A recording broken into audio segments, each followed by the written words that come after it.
नमस्कार, स्वागत है साहित्यिक झरोखा चैनल पर। आज हम करेंगे प्रयोगवादी कवि अगे की प्रसिद्ध कविता कलगी बाजरे की। ये एक प्रसिद्ध कविता है और इस कविता में नए उपमानों का प्रयोग किया गया है, क्योंकि अगे जी प्रयोगवाद के प्रवर्तक कवि माने गए हैं और ऐसा उन्होंने अपने काव्य के माध्यम से किया भी है। उन्होंने परंपरागत उपमानों का विद्रोह किया और नए उपमानों का स्वागत किया। यहाँ उन्होंने अपनी प्रेमिका की तुलना या प्रेमिका को बाजरे की कलगी की उपमा दी है। तो आइए इस कविता की व्याख्या हम प्रारंभ करते हैं। कवि अपने मन के भावों को अभिव्यक्त करते हुए क्या कहते हैं? हरी बिछली घास डोलती कलगी छरहरे बाजरे की। हरी बिछली घास, घास कैसी है? हरी है, चारों ओर हरी भरी घास बिछी हुई है। घास की कोमलता का चित्रण किया है कि घास कैसी है? कोमल है, चारों ओर जैसे बिछी हुई सुंदर घास। और डोलती, डोलती यानी डोलती है कलगी। कलगी जो ऊपर का हिस्सा है वो छरहरे, छरहरे यानी सुंदर गठे शरीर वाले बाजरे की। सुंदर छरहरा, छरहरा नहीं, पतला और लंबा तना है। ऐसे सुंदर तने के ऊपर जो बाजरे की कलगी है वो डोलती है, सुंदर दिखाई दे रही है। अगर मैं तुमको ललाती सांझ के नभ की अकेली तारिका अब नहीं कहता। यहाँ पर कवि अपने मन के भावों को व्यक्त करते हुए नायिका को संबोधित कर रहा है कि अगर मैं तुमको, तुमको यानी किसको? नायिका को।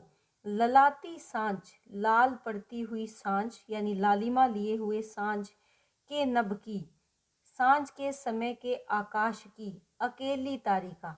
अकेला जो जब सांझ होती है तो कभी गौर किया होगा कि सबसे पहले एक तारा सबसे पहले चमकता है। तो उस चमकती हुई तारिका या तारे के साथ मैं तुम्हारी तुलना नहीं करता या तुम्हें अब मैं उसकी उपमा नहीं देता।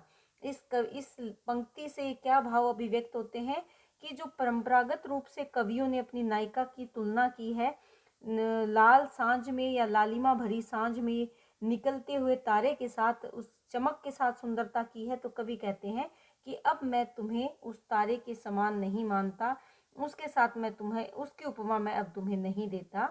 या शरद के भोर की निहार नाही हुई। या शरद, शरद यानी सर्दियों के, भोर यानी सुबह में, निहार, निहार होता है सुबह के, जब ठंड का समय होता है तो बहुत से जो शीतल कण है या ओस के जो कण है वो वायु में इकट्ठे हो जाते हैं। जल के कण जो हैं वो वायु में आ जाते हैं, उसे निहार कहते हैं। और उस निहार से, उस जल कण से नहाई, स्नान किए हुए कुई। कुई यहाँ पर क्या है? कुमुदनी। कुमुदनी एक फूल होता है जो बिल्कुल कमल के समान दिखाई देता है, लेकिन उसका थोड़ा छोटा और सफेद रंग का होता है। कुई अर्थात कुमुदनी। कि मैं क्या कहना चाहते हैं कि अब मैं शरद ऋतु में, सर्दियों की ऋतु में सुबह के समय में जो जलकण होते हैं उसमें नहाकर, जैसे कुमुदनी का फूल या उससे स्नान करते कुमुदनी का फूल खिल उठता है, वो मैं अब तुम्हें वैसी सुंदर नहीं मानता। टटकी कली चंपे की। टटकी यानी सुंदर खिली हुई कली, चंपे की, चंपे के पुष्प की सुंदर खिली हुई कली बगैर है, तो इसके अलावा और भी अन्य, मैं अब उनके साथ तुम्हारी तुलना नहीं करता या उन उपमानों से मैं तुम्हारी सुंदरता का बखान नहीं करता। इसका मतलब क्या नहीं है? नहीं कारण कि मेरा हृदय उथला या कि सूना है। इसके पीछे कारण ये नहीं है कि अब मेरे मन में, मेरे हृदय में प्यार की वो गहराई नहीं है, उथला हो गया है, अर्थात अब मेरे हृदय में प्यार की वो गहराई नहीं बची है, या मेरा मन सूना हो गया है, या मैंने अपने मन के भावों से तुम्हें निकाल दिया है, ऐसा बिल्कुल भी नहीं है। या कि मेरा प्यार मैला है, या मेरा प्यार अब मैला हो गया है, गंदला हो गया है, यानी मेरे प्यार में अब मिलावट आ गई है, ऐसा कदापि नहीं है।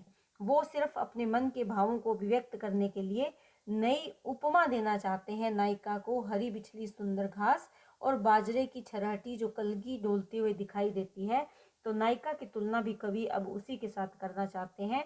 और जो अन्य परंपरागत उपमान है उनके साथ नायिका की सुंदरता का वर्णन अब कवि नहीं करना चाहते, और वो नायिका को ये बात स्पष्ट भी करते हैं। आगे क्या कहते हैं? बल्कि केवल यही ये उपमान मैले हो गए हैं, देवता इन प्रतीकों के कर गए हैं कूच। कभी वासन अधिक घिसने से मुलम्मा छूट जाता है, मगर क्या तुम नहीं पहचान पाओगी, तुम्हारे रूप के तुम हो निकट हो इसी जादू के, निजी किसी सहज गहरे बोध से किस प्यार से मैं कह रहा हूँ, अगर मैं ये कहूँ। यहाँ पर कवि अपने मन के भावों को व्यक्त करते हुए नायिका से क्या कहते हैं कि केवल यही ये उपमान, कि जिन उपमानों का आज तक प्रयोग करते आए हैं वो उपमान अब मैले हो गए हैं, अब उनमें गंदलापन आ गया है। देवता इन प्रतीकों के, जो पहले प्रतीक रूप में उपमान लिए जाते थे या जिनके साथ किसी की सुंदरता की तुलना की जाती थी, उनमें बसने वाले जो देवत्व है, वो जो पवित्र तत्व है, वो अब कूच कर गया है। कूच कर गया का मतलब है यहाँ से प्रस्थान कर गया है, चला गया है। कभी वासन अधिक घिसने से मुलम्मा छूट जाता है। तो वो कवि इसमें उदाहरण देते हुए कहते हैं कि कभी वासन, वासन यानी बर्तन, अधिक घिसने से, मुलम्मा, मुलम्मा होता है जो कली की जाती है, कलई की जाती है किसी बर्तन को अंदर से सुंदर बनाने के लिए, उसमें एक प्रकार का रसायन लगाकर उसमें एक परत चढ़ा दी जाती है, और जब उसको बहुत ज़्यादा घिसते हैं तो कुछ समय बाद वो कलई उतर जाती है। उसी प्रकार जो पुराने प्रतीक थे उनका इतना अधिक इस्तेमाल हुआ कि अब वो समाप्त होने लगे हैं, उनमें पवित्रता अब चली गई है, नयापन अब उसमें खत्म हो गया है। मगर क्या तुम नहीं पहचान पाओगी, कवि प्रश्न करते हैं नायिका से कि क्या तुम नहीं पहचान पाओगी, अगर तुम्हारे रूप के तुम हो निकट हो इसी जादू के, कि अगर जो मैं उपमान तुम्हारे लिए प्रयोग करना चाहता हूँ वो तुम्हारे रूप के अधिक निकट है, तुम्हारे अधिक निकट है, इस जादू के, जो पवित्र प्रेम का जादू है, इसके अधिक निकट है, निजी किसी सहज गहरे बोध से। और ये उपमान अचानक से या कहीं से लिए हुए नहीं है, ये कहाँ से आए हैं, किसी सहज आसानी से, जो मन की गहराई में जो मुझे बोध है, ज्ञान है, प्रेम का जो एहसास है, किस प्यार से मैं कह रहा हूँ और किस प्रेम के भाव से मैं कह रहा हूँ। अगर मैं ये कहूँ कि मेरे मन, इस बात को कहने के पीछे मेरे मन के भाव क्या हैं और किस भाव से मैं तुम्हारी तुलना बाजरे की कलगी के साथ कर रहा हूँ, क्या तुम इसे पहचान नहीं पाओगी, क्या मेरे मन के भावों को तुम जान नहीं पाओगी। बिछली घास हो तुम लहलहाती हवा में, कलगी छरहरे बाजरे की। कवि फिर से उसे, अपनी नायिका को संबोधित करते हुए कहते हैं कि बिछली घास, बिछी हुई सुंदर मखमली घास हो तुम, और उसी घास के ऊपर लहराती हवा में है कलगी छरहरे बाजरे की। सुंदर शरीर, जो पतला सुंदर सुघड़ शरीर लिए उस बाजरे के तने के ऊपर जो कलगी लहरा रही है, तुम भी उसी प्रकार से सुंदर हो। आज हम शहरातियों को पालतू मालंच पर संवरी जूही के फूल से, सृष्टि के विस्तार का, ऐश्वर्य का, औदार्य का, आज हम शहरातियों यानी शहर में रहने वालों को पालतू मालंच, पालतू यानी घरेलू, मालंच यानी बगीचे पर, संवरी जूही के फूल से, कि हम शहर वालों ने अपने घर में जो छोटे छोटे बगीचे बना लिए हैं उस पर हम जूही के फूल को देख के प्रसन्न हो जाते हैं। जूही का जो हमने फूल लगाया है उसे देखकर हम प्रसन्न हो जाते हैं। उसी से सृष्टि के, इस संसार के विस्तार का, ऐशो आराम का, सुख सुविधा का और प्रेम का कहीं सच्चा, कहीं प्यारा एक प्रतीक बिछली घास है, कि उस फूल की सुंदरता से भी कहीं अधिक प्यारा, कहीं अधिक सच्चा एक सुंदर प्रतीक है। वो क्या है, बिछली घास। ये घास जो कोमल मखमली गहरे हरे रंग की जो घास बिछी है, ये कहीं अधिक सुंदर है उस जूही की फूल की सुंदरता से।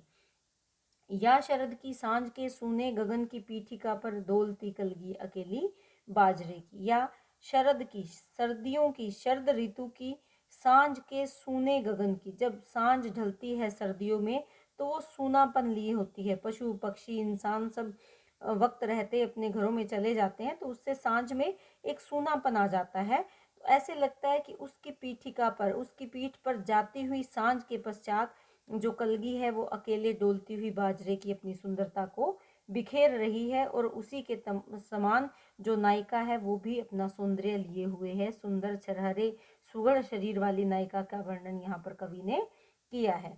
आगे क्या कहते हैं, और सचमुच इन्हें जब जब देखता हूँ। यह खुला वीरान संस्कृति का घना हो सिमट आता है और मैं एकांत होता हूँ समर्पित। कि सचमुच सच्चाई व्यक्त करते हुए कवि कहते हैं कि इन्हें जब जब देखता हूँ, जब जब मैं इस हिलते हुए बाजरे की कलगी को देखता हूँ, डोलते हुए बाजरे की कलगी को देखता हूँ, यह खुला वीरान संसृष्टि का घना हो सिमट आता है। वीरानगी जो है वो समाप्त हो जाती है, अंधकार सिमट आता है और मैं एकांत होता हूँ समर्पित। और उस अकेलेपन में, एकांत में, अकेलेपन में मैं अपने प्रेम के साथ समर्पित हो जाता हूँ। प्रेम के प्रति मैं अपना संपूर्ण समर्पण व्यक्त करता हूँ। शब्द जादू हैं, मगर क्या समर्पण कुछ नहीं है? माना कि शब्दों में जादू है, अलग अलग उपमान दो तो उससे सुंदरता व्यक्त होती है, लेकिन क्या जो मैं समर्पण के भाव के साथ अपने मन के विचारों को या मन की अभिव्यक्ति को बता रहा हूँ, क्या मेरा समर्पण का जो भाव है वो कुछ भी नहीं है? तो यहाँ पर कवि ने अपने मन के भावों को बहुत ही सरलता से और सरल उपमानों के साथ अभिव्यक्त किया है, और इसके माध्यम से वो बताना चाहते हैं कि अब जो पुराने उपमान हैं वो अब मलिन हो गए हैं। उन उपमानों का अब कोई औचित्य नहीं है, क्योंकि अब उन उपमानों में अश्लीलता आ गई है, या उस उपमान में पवित्रता जैसी कोई चीज अब नहीं बची है, वो भाव अब समाप्त हो गए हैं। तो यहाँ पर जो उपमान लिए हैं वो कहीं ज़्यादा अच्छे माने हैं उन्होंने, जैसे कि जो बिछली हरी घास है और कलगी बाजरे की जो डोलती हुई कलगी है, वो कवि को कहीं ज़्यादा सुंदर पवित्र लगती है। तो यहाँ पर इस कविता के माध्यम से जो प्राचीन रूढ़ियाँ हैं या समाज में जो विकृतियाँ हैं उनका त्याग करने का संदेश उन्होंने दिया है।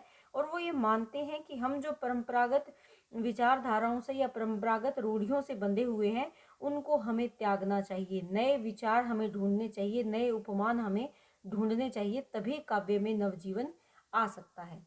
तो उम्मीद करती हूँ ये कविता आपको बहुत अच्छे से समझ में आई होगी। बहुत बहुत धन्यवाद।